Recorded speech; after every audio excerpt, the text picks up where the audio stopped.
माघ मास का महात्म्य। एक समय श्री सूत जी ने अपने गुरु श्री व्यास जी से कहा कि गुरुदेव, कृपा करके आप मुझसे माघ मास का महात्म्य कहिए, क्योंकि मैं आपका शिष्य हूँ। व्यास जी कहने लगे कि रघुवंश के राजा दिलीप एक समय यज्ञ के स्नान के पश्चात पैरों में जूते और सुंदर वस्त्र पहनकर, शिकार की सामग्री से युक्त कवच और शोभायमान आभूषण पहने हुए, अपने सिपाहियों से घिरे हुए जंगल में शिकार खेलने के लिए अपनी नगरी से बाहर निकले।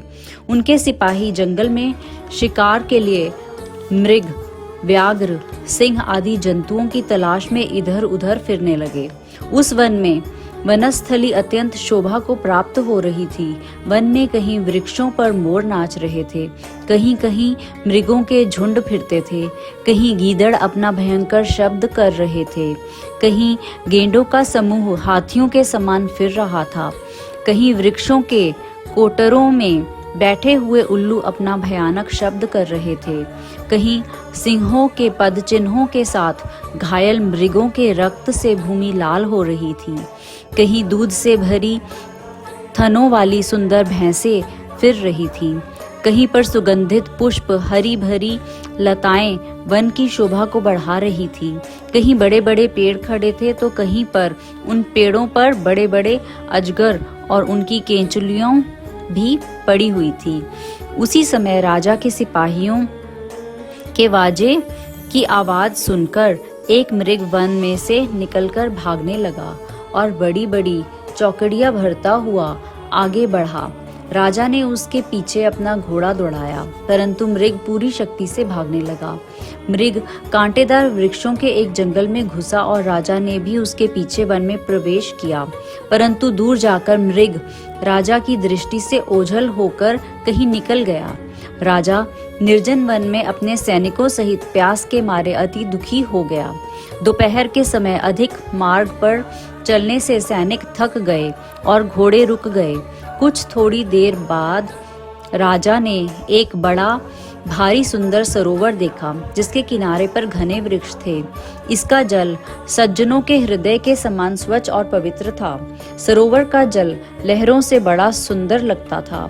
जल अनेक प्रकार के जल जंतु, मछलियां आदि स्वच्छंदता से इधर उधर फिर रही थी। दुष्टों के समान निर्दयी चित्त वाले मगरमच्छ भी थे। किसी किसी जगह लोभी के घर के समान सीमाल भी पड़ी हुई थी। जैसे विपत्ति में पड़े हुए लोगों के दुखों को हरने वाले दानी पुरुष के समान यह सरोवर अपने जल से सबको सुखी करता था।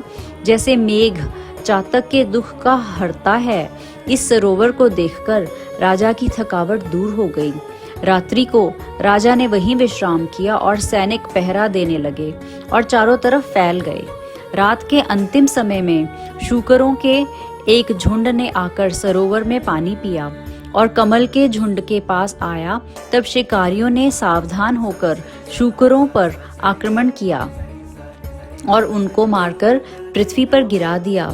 उस समय सब शिकारी कोलाहल करते हुए बड़ी प्रसन्नता के साथ राजा के पास गए और राजा प्रभात हुआ देखकर उनके साथ ही अपनी नगरी की तरफ चल पड़ा।